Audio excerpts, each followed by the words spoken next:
am so excited to be here tonight. I very much enjoy speaking about women in the scriptures. It never gets old for me, and so I hope that tonight I can pass on a little bit of my excitement and my love for these women because they are dear and so close to my heart. And it's really a sweet experience too to be here with Camille Frankelson because it was about 14 years ago when I was a student in her class at BYU and I took her class on women in the scriptures that she first sparked my love and my interest in the women. And it has changed my life in a huge, huge way. And she was working on her book on the Old Testament at the time, and she used her students as her research assistants, which was so fun. And she assigned me Deborah to research. And I'm curious how many of you know who Deborah is? Raise your hand. I thought this group might know a little bit more about it. Usually I ask that question and I have one or two hands that go up. But if you don't know who Deborah is, she's in the books of, in the Old Testament, Judges 4 and 5. You should go read her story, it's awesome. She was basically a ancient Israelite Joan of Arc. And her story has incredible lessons about cooperation between men and women. So I studied Deborah and I was overwhelmed and I thought, how many more women are there in the scriptures that I do not know about, that I have never discovered? And I have spent the last 14 years finding them. And even today, sometimes I find a new one and I'm like, I thought I had you all. Where did you come from? Or what did it do? And so I just want to challenge you. And if there's nothing you remember from my talk tonight, it's this. That the reason we don't know more about women in the scriptures and the reason we don't hear more about women in the scriptures is because the women are not reading their scriptures. So I think the challenge is to go home and open up those scriptures and start looking for the women and start finding their stories and marking them and writing them down and sharing them with your daughters and your young women and in your talks and on your Instagram pages or wherever you can find a way to share them because their stories are awesome. And there's so many that will come to you and speak to you, just as Amber has beautifully talked about Bathsheba. There will be a woman that will become your friend as you say the scriptures, and she will guide you and teach you if you take the time to find her. So tonight, since I was elected to be the representative for motherhood tonight because I have 6 children under the age of 12. So I have spent a lot of my life, the last 14 years, right? Being in the dregs and trenches of motherhood. So I'm excited tonight to talk to you about some of the mothers in the scriptures. And it's interesting that this tonight comes right before Mother's Day. And I know a lot of women dread Mother's Day or it can be a hard topic. And I feel it's hard to talk about motherhood because you can always step on somebody's toes somehow, right? There's always pain associated with it or joy or whatever you feel with that. But I've been thinking about that and about how motherhood is a lot bigger topic than we often give it credit for. And I hope tonight that with some of the stories I can illustrate to you that I can help you see that motherhood is a lot more, right, than bearing children, though it definitely is that. But the idea that we have a female body, to have a female body is to be a mother, to have breasts, to have a womb, to have a uterus, to menstruate. All those things are parts of motherhood. And whether or not those organs ever bear a child, whether or not any of those eggs ever become a person, doesn't change the power that is housed within those parts of our body and that are housed within our soul. And so I hope that as we address this sometimes touchy topic of motherhood, you can think about that and about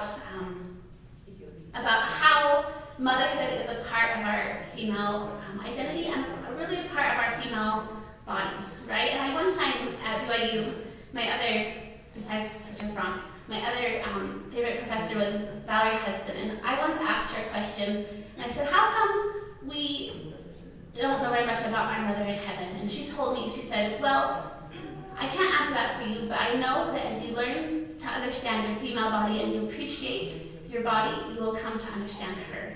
And I thought a lot about that over the last several years, and I found that in my motherhood, and as I have experienced all the things that come with being a mother, that I have found that peace and that understanding. So I have this thing all written out so great, and then I get carried away with talking in it. Anyway, but I do want to read this one part that I wrote because it was really good, and I underlined it so I wouldn't forget it. Okay, it says, no matter if we are married, single, stay at home, have a successful career, believe or don't believe, have a house full of children, live alone, we still shed blood each month that reminds us that we carry the seeds of life within us. Women's ability to create life is perhaps one of the most powerful, and I would say obvious, manifestations of God's power on the earth. There is no act performed by mortals that even comes close. And so I hope tonight, as I share these stories, that you can think about whatever your situation is, that you can think about how that is true for you, about how you are embracing your motherhood and embracing that in the calling that you have been given. So the women I want to talk to you tonight are in Exodus 1 and 2. And these are the women in Moses' story. And Moses owes his life to these, well, quite a few women, but there's 5 I'm going to talk about tonight. And sometimes it's fun to call these women the women who delivered the deliverer. Because Moses is known as the deliverer of Israel, right? But he would not have survived to do his role without these women who made his life possible. So the very first women are in Exodus 1. And they are the midwives named Puah and Shiphrah. And they have an awesome story. So if you remember back to Egypt, Pharaoh, the children of Israel had gone to Egypt because of Joseph, right? And Joseph looked at the colored dreamcoat, that story. They ended up in Egypt, and they had stayed there, and they had become a mighty people. And the Egyptians, like any country that has people from another country come into it, right? We're kind of like, our country is becoming Hebrew, and they're going to take over our country if we don't do something about this. So they enslaved them, but it said the more that Pharaoh oppressed them, the more they multiplied and grew. So he's like, this isn't working, what are we going to do? So he puts this population control program in place, right? And he decides that he's going to have the midwives, when they deliver a baby, if it's a boy, they are supposed to kill it, and if it's a girl, they can keep it alive. And that's because he's worried about an army, right? He's worried about the Hebrews getting too powerful and taking over the Egyptians. And so he calls Puah and Shiphrah in and tells them that they are to kill all the Hebrew babies. And I love these women because they decide not to. It says in the scriptures that the midwives feared God and did not as the king of Egypt commanded them, but saved the men children alive. And what courage to think about those women, right? Going against the law of their land, going against the Pharaoh, and refusing to do what he had asked them to do. And so, however long later, Pharaoh comes and he calls them back in and he says, I am still seeing lots of Hebrew baby boys. What is going on? What's wrong with this, right? Why are the babies not being killed? And Puah and Shiphrah tell him, well, the Hebrew women are just different than Egyptian women. They have really quick labors, and they get there, we can't get to their babies in time. So they're having their babies, and we can't kill them. And I think that's a fun female answer, right? Kind of gives you a little glimpse into what these women were like, what they would have thought. And so, again, they defy Pharaoh and his rules, and they won't kill the babies. And I don't think it was just Puah and Shiphrah. This was a big group of women, and there must have been lots of women, midwives, mothers, grandmothers, protecting those babies. And keeping them alive, right? When there was people out there who were not wanting them to be alive. And I just thought, what a powerful example that those women have. And the first archetype that they embody is the archetype of motherhood, is the archetype of being a protector of life. And that archetype goes over a lot of different situations. Not only protecting babies, right, who are unborn, but also anything that causes us to value life cheaply.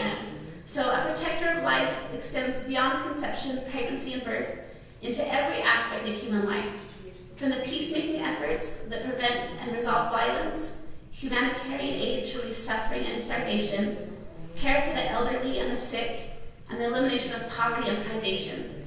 And I think about Sister Eubank and her role in the humanitarian program, and I think, what an awesome embodiment of motherhood, right?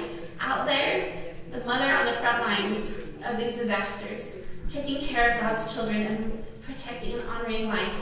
So that's the first archetype of motherhood in Moses' life, is the protector. And I'm sure we have women here that are doing that in their own ways, protecting and valuing life highly in their own different situations. The next woman is Jochebed, and she is Moses' mother. And she's the one that does give birth, right? She's our traditional mother, the fact that she carries Moses and she delivers him. So she really does deliver the deliverer, literally, right? But her story is powerful too, because she got pregnant in a very, very difficult time, right? Can you imagine how scary it would be to get pregnant and think that your baby, if it was a boy, right? You go to the hospital and if you deliver a boy, you might never see him again, right? And that's the situation she was in of, there's a really good chance I'm going to lose this baby. And that's a scary place to be, and a scary place to carry a child. And in the scriptures, it tells a lot about her thoughts. But in the book of Jasher, which is an apocryphal story, it says, there's a story in there about, that says that Amram, who was her husband, had sent her away. That a lot of the men, so their wives wouldn't get pregnant, sent them away. But that Miriam, their daughter, is Jochebed's, Moses' sister, she has a dream and a vision, and she has a dream that her parents are going to have a baby. And she tells this to her parents, and with that faith, Amram brings Jochebed back, and she intentionally gets pregnant. And I just think, wow, what courage in the face of knowing what might happen if she decides to get pregnant to have that baby. And I just think of her courage, and I think it can go to any woman who has ever carried a baby in her womb has that courage of Jochebed. Because it is a hard and it is a scary thing, and I've done it 6 times and it doesn't get any easier. And it's always a challenging thing. And actually after this last time I thought, God, they need to start giving like medals or something to women who have babies, because it is a hard and scary thing, and it's never, I don't know any woman that doesn't go into it without a little fear and trepidation. And I know that for me, as I've done those things, the way it has refined my soul, and you find places that I think motherhood can push you to places that nowhere else can, right? Those corners of your soul that you ignore, that you don't have to deal with. And sometimes pregnancy and labor and childbirth force you to see things in yourself that you wouldn't see any other way. And I think about that, and I think about Jochebed, about that courage. So that's another aspect of motherhood, right? Literally carrying a child and having the courage to have children, because it's scary and it's hard. You can imagine the stress of having to keep your baby from crying, or keeping him from people finding out that's a boy, right? Because the Egyptians were on the lookout for these boys. And so she decides she has to let him go. And she creates an ark out of bulrushes, and she lines it with tar, and she puts her baby in it, and she goes and she places him in the flags. And flags means reeds. And sometimes when we imagine this scene, we see baby Moses like whitewater rafting, right? Some other Prince of Egypt is like, look at that crocodile, let's get him, right? And I don't think that was the situation, right? I can't imagine mother just pushing her baby out into the Nile. But she places him in the reeds, right? And she places him somewhere, I think that she's hoping someone is going to find him and someone is going to save her child, right? And she's placing him someplace where hopefully someone will find him. But my heart just rents for her of how hard that must have been to let him go and to trust God's plan for him, right? To trust that someone was going to find him, or that if he wasn't found, that he would be taken to heaven and God would be with him, right? To trust that whatever happened was okay. And that's another archetype of motherhood, right? Is being able to let go and trust that everything is going to be okay, and trust that you do not control everything, right? That you do not know how the world is run. You do not know all the answers. You do not know how things are going to be. But you have to trust that God does. And I know that for me, that's a lesson that motherhood taught me really quick, and it's still teaching me, is that you have to let go. When you're 3-year-old wants to wear his snow boots all summer. You have to let go. When your 7-year-old won't let you do her hair, and then if she does, pulls it out right before church, you have to let go. When your 10-year-old won't listen and does exactly the opposite of what you asked him to do, you have to let go. When your 16-year-old dates people you don't like, you have to let go sometimes, right? When your 19-year-old decides not to go on a mission, you have to let go. When your 34-year-old decides that they don't want to be a member of the church anymore, sometimes you have to let go, right? And trust that God is out there and God is watching and that He has a plan. Motherhood is about creating, we can create life, but we cannot control it. And I think that is a part that Yaakov teaches us, is that there's a very real aspect of being able to let go. And not only of our children's expectations and things too, right? But also for our own lives, that we think that life should go a certain way, or that life should be a certain, certain plan, right? Or whatever our manual is that we wrote out for our life. Sometimes we have to let go of that. And Yaakov is a good example. But we'll talk more about her because she lets go, but she doesn't really let go, right? You know her story. There's a tender mercy in her story too. Okay, the next woman in Moses' life is Miriam, which is his sister. And she is placed by the ark, and she is instructed to watch it. And she embodies the archetype of motherhood of the watcher, of someone who is watching over life, watching over children, watching over people. She's a watcher, right? She doesn't get right in there and really do a whole lot, right? But she's a watcher, and she guides Moses' life.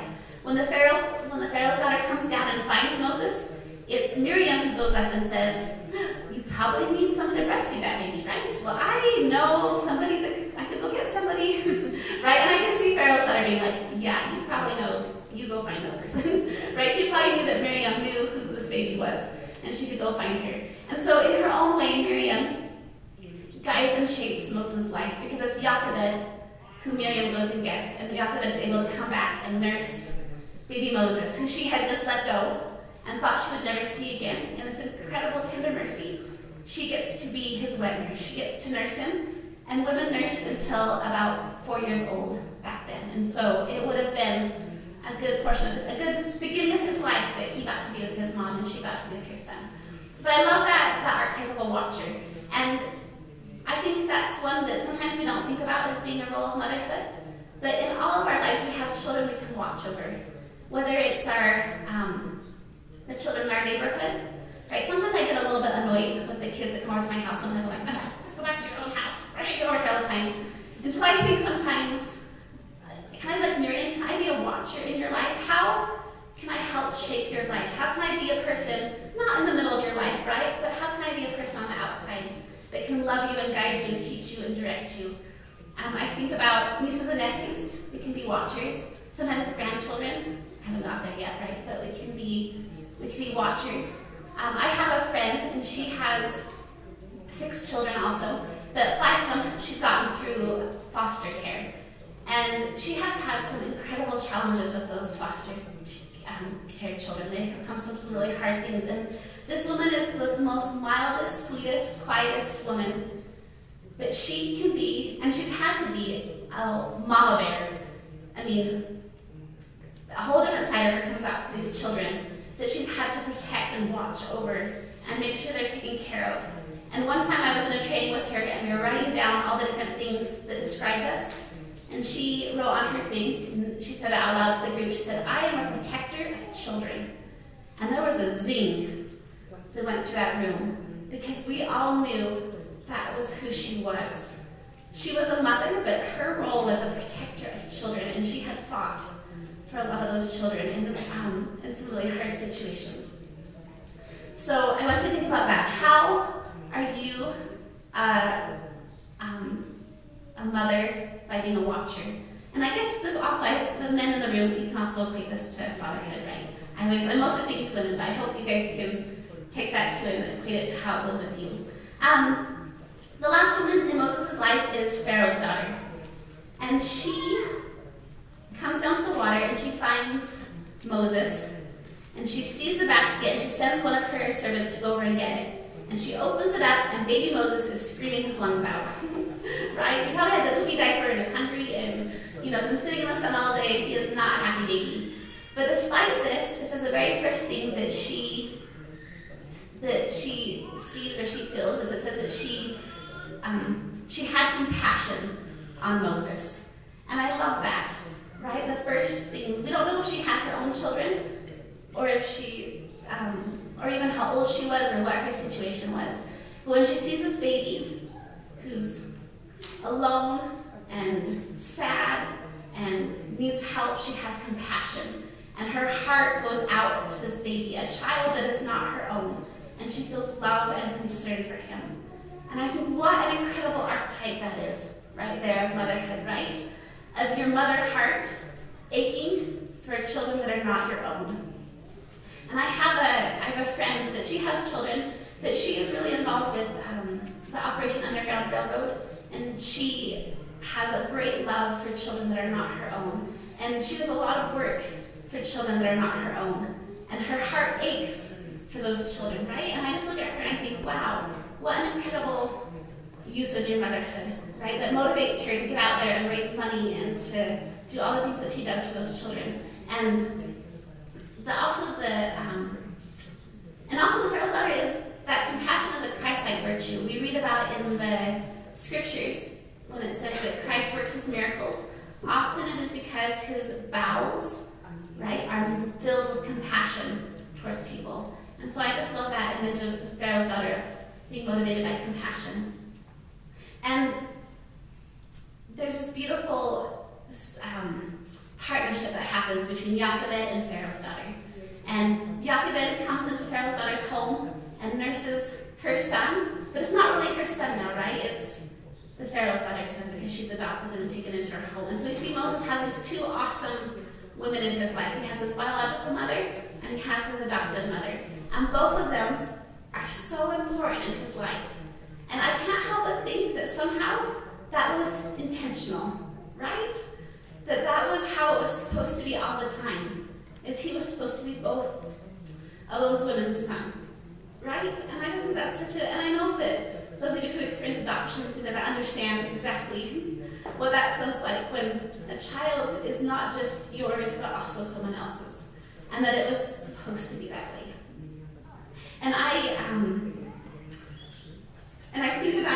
think about the friendship and the love that those women must have had, and about how Jochebed, with her Hebrew influence, right, she directs him spiritually with what he is supposed to do in his life. You know, he's supposed to be the deliverer, that's what he was called to do.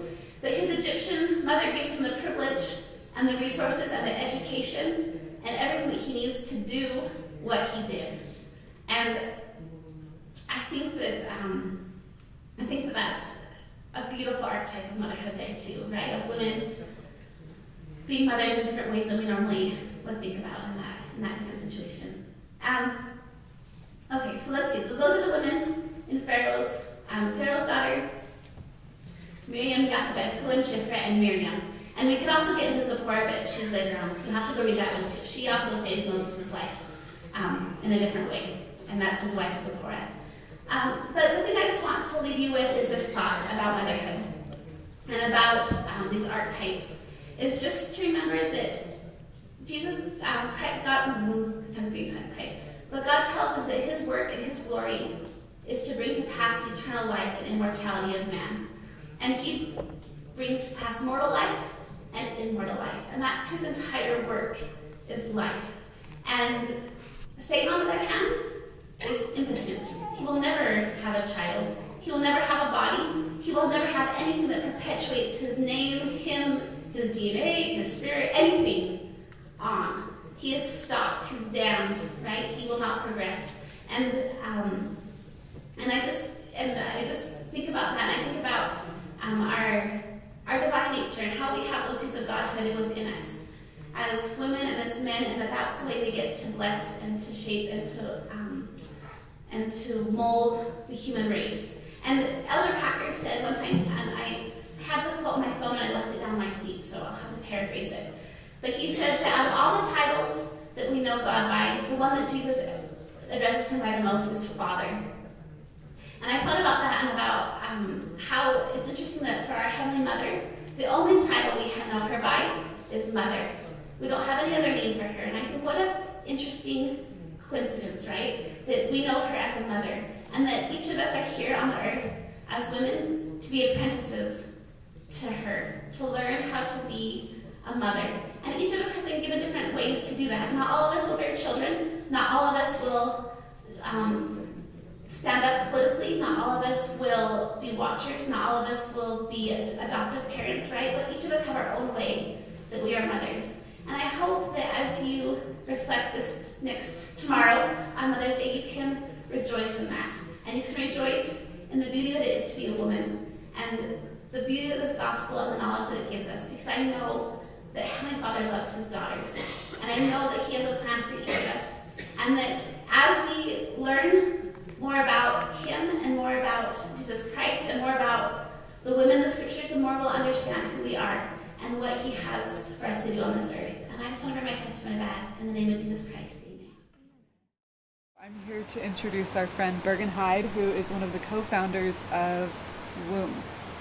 Womb is a community for women who are members of the Church of Jesus Christ of Latter-day Saints to discuss women's issues within the context of the church culture. So our handle is @womb_sisters on Instagram. Yeah, come on over. We love what Womb is doing so much that we're actually partnering with them to stage a retreat this summer. We're calling that retreat She is the Tree, and it's designed to help women connect to their inherent divine feminine nature and lineage. We'll be having delicious food. It's in the most beautiful setting In the Provo Canyon. and it's going to be just a really beautiful event and some time for yourself to connect with who you are. And connect with Heavenly Mother, hopefully. Yeah. We'd really love to have you join us. It's going to be the weekend of June 7th and June 8th. Register for the event for She is the Tree at the link that's in our YouTube video description. Yeah, we'd love to see you there.